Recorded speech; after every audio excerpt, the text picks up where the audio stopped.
Welcome to our channel. Today we how to uninstall Acronis Cyber Protect on Windows. To uninstall Acronis Cyber Protect on Windows, begin by clicking on the Windows Start menu located in the bottom left corner. In the search bar, type Control Panel and press Enter. Once the Control Panel window opens, locate and click on Programs.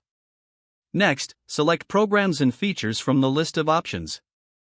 Scroll through the list of installed applications to find Acronis Cyber Protect. Click on Acronis Cyber Protect to highlight it. After selecting it, look for the Uninstall option at the top of the window and click on it. A confirmation dialog may appear. Click Yes to proceed with the uninstallation. The uninstallation process will begin and may take a few moments to complete. Once it finishes, you may receive a prompt to restart your computer. If prompted, choose to restart your computer to complete the process.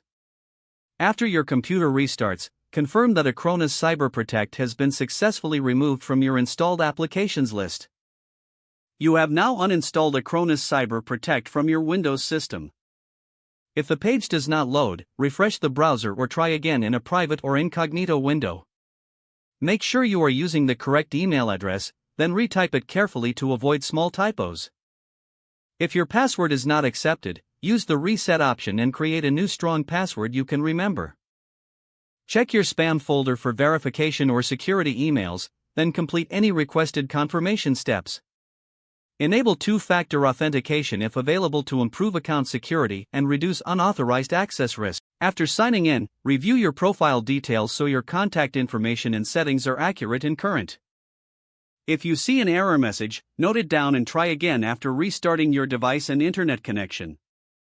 Log out when you finish, especially on shared devices, to keep your account and payment information secure. If the page does not load, refresh the browser or try again in a private or incognito window. Make sure you are using the correct email address, then retype it carefully to avoid small typos. If your password is not accepted, use the reset option and create a new strong password you can remember. Check your spam folder for verification or security emails, then complete any requested confirmation steps.